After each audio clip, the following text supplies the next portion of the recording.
It's Big Board Sports with Roger Ryland on 104.5 The Team.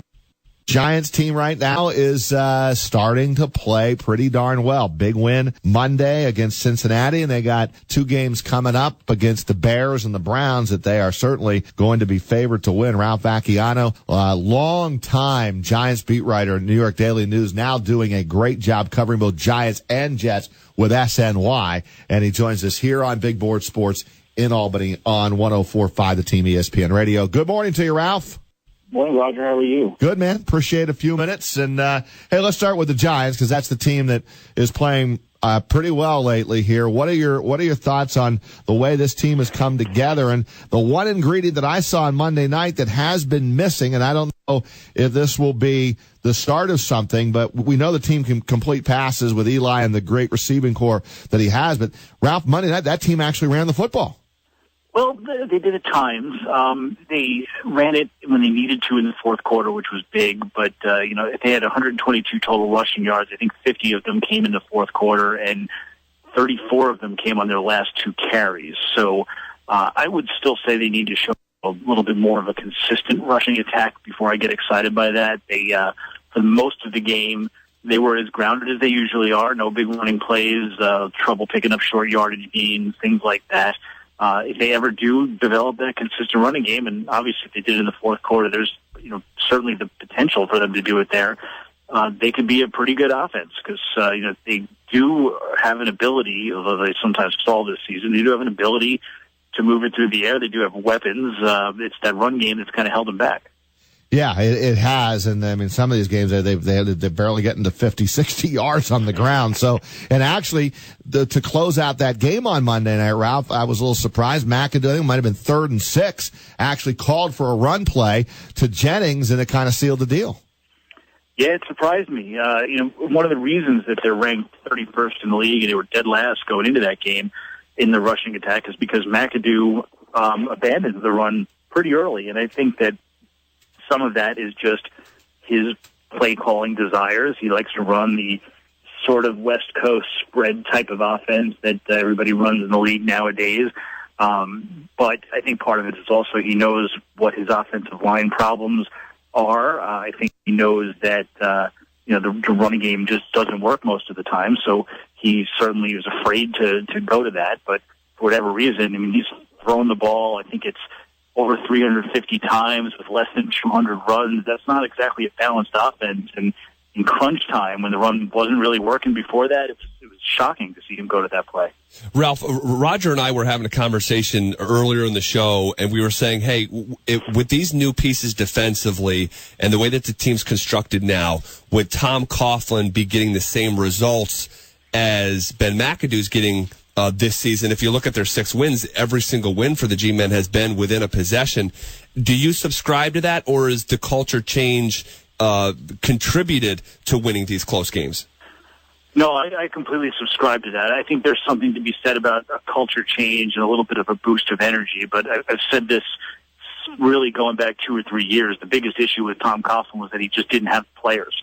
They had really criminally neglected the offensive line for years. The coaches had been screaming about it in the draft room, and only a couple of years ago did they start to draft offensive linemen, and you're seeing the results of that. They have a first-rounder at left tackle, a first-rounder at left guard, a second-rounder at center.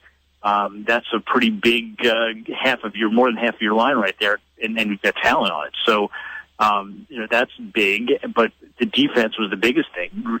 Keep in mind, last season, they blew 5 fourth-quarter leads in games that they lost. If they had a defense like they have now that instead of being historically bad and ranked dead last had potential to be good and was ranked, I think they're ranked 15th now in the league, maybe they hold on to 4 of those leads, and then all of a sudden 6-10 becomes 10-6. So, and then who knows if they hold on to a couple of them, like the opener against Dallas last year, where they don't let the Cowboys fly down the field on them in the last minute. Who knows what kind of a psychological effect that could have on them. So I don't think this is a Ben McAdoo culture. I think it's a winning thing that is absolutely brought on by the fact that they have better players than they had under Tom. Yeah, I'm with you 100% on that. I think Tom would be there right now with the new players they have in. I really do believe that we'd be seeing similar results. Giants pick up their fourth win on Monday night. Ralph, how about this? Are the Giants, do you think, inching their way closer to a top-tier team, or are they still, below teams like Dallas, Seattle, others in the NFL? Or do you think they're inching their way closer to the way they've been playing lately as a top-tier team in the NFL? Oh, I think they're inching their way closer. I don't know that they're quite there yet. I mean, when I look around the league, I still think the Patriots are probably the best team in football. You got a couple of teams down the AFC West who are playing really well right now. Kansas City, Oakland, Denver's still out there. The Cowboys, to me, are built better than just about anybody in this league.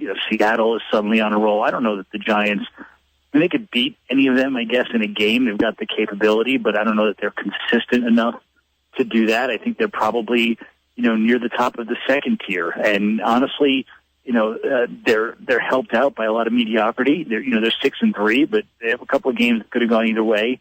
They may be 8-3 after this next stretch, and they're going to be looking terrific. But I still think that, they're not as complete as some of those other teams. All right, let's move on to the Jets, the other team that you spend some time with. What is it this year, Ralph, with this Jets team? Why are they such a mess?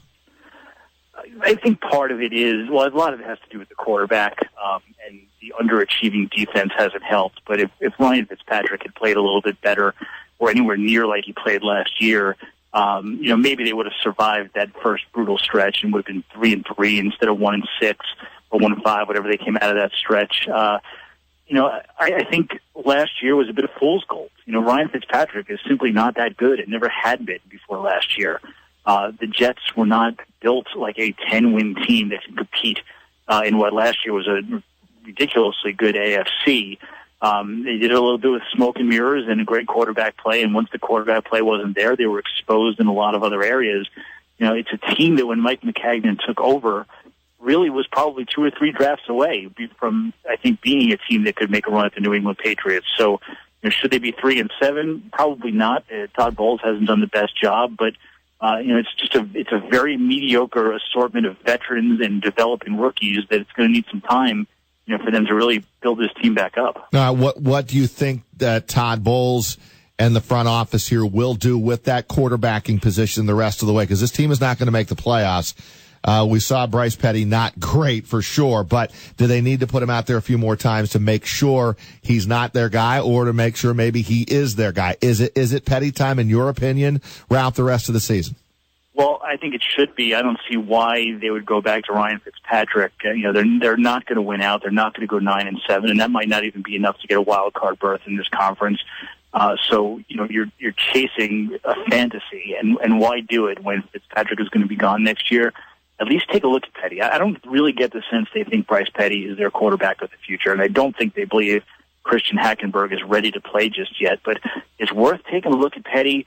If he stinks, okay, your season's lost, you get a high draft pick. If he's really good, not only do you have something to think about, but maybe you have a tradable chip. If Ryan Fitzpatrick goes in there and they win, 3 of their last 6 games, who cares? What have you done other than ruin your draft status a little bit? So, yeah, I would go to Petty. I don't honestly believe they will. I think if Ryan Fitzpatrick is healthy against the Patriots, I think Todd Bowles is a little afraid of putting basically a rookie quarterback in there. I think he's going to go back to Fitzpatrick, but I just think that's wrong. And Ralph, where do you stand on the head coach? I mean, a lot of people have been like, Todd Bowles, yeah, there certainly last year he had a great first season. This year, not so much. And, you look at him at some of the press conferences and I don't know, you get a bad feel whether he really has a good handle with this team. And in your opinion, is Todd Bowles doing a good job here? No, I don't think he's doing a very good job this year, to be perfectly honest. I think he did a great job a year ago. But I think that you have to give a head coach time. I mean, granted, I come from 23 years of covering the Giants and dealing with only 4 head coaches. But I really do believe this from watching them, from watching, the Seahawks, the Patriots, the Steelers. The good franchises settle on a head coach and give them time. They don't rip things up every 2 to 3 years. They have a plan and they stick to it. And, they indicated, and a lot of people agreed, that Todd Bowles was going to be a very good NFL coach. You got to give him more than 2 years. You can't, in a year when he was stuck with a quarterback that he probably knew was not as good as he was, and his plan was undermined by that, and then they lost his receiver. They've been battered by other injuries. It's not all Bull's fault. Could he have done a better job? Absolutely. But, I think with better players, much like with Tom Coughlin, you put better players around a coach, he's going to look a lot better next year. Yeah, well, let's see what they do the rest of the way. Even though we're talking about Petty here, there's still that chance that coming out of the break that Ryan Fitzpatrick is the quarterback, right? Oh, no question about it. Todd Bowles has said, he's very, very consistent, that he's going to go with the quarterback who gives him the best chance to win, and it's hard to argue that that's not Ryan Fitzpatrick against the Patriots. Against the Patriots and Bill Belichick, Brian Petty would be like, chum for sharks, and they would be swarming all over him. Fitzpatrick could stand in there, and he's smart enough to figure out what's going on the defense and maybe move the ball a little bit. But, I don't know that does the Jets any good for their future, but I think Todd Bowles wants to win some games now. Hey, Ralph, we're going to throw this out to our audience here and maybe on Twitter. Are the Giants right now a Super Bowl contender? Well, yes, I would not consider them one of the leading Super Bowl contenders, but they are, unless they just fall apart the next 2 weeks, they're going to be sitting there at 8-3. If you're 8-3, you have to be considered that. They are probably on track to win 10 or 11 games. They're probably on track to get to the wild card. As they've shown, I don't think anybody would have considered them a Super Bowl contender in 2007 and certainly not 2011. So they showed all you got to do is get in there. And in the NFC, do I think they could go to Seattle and win a game in the playoffs? No. Do I think they can go to Dallas and win? Well, they won the opener. I guess anything's possible, but there aren't a lot of other teams in the NFC where I would say they're absolutely better than the Giants. I'd probably right now put them, fourth behind Dallas, Seattle, and I happen to like Atlanta better, but, even that's a toss-up. So, yeah, I don't think you can overlook them. I think they're going to get to the playoffs, and then anything's possible. Ralph Vachiano, SNY, keep up the great work covering the Giants and the Jets, and thanks for a few minutes here on Big Board Sports, Ralph. Anytime, guys. Take care. Take care, Ralph Vachiano.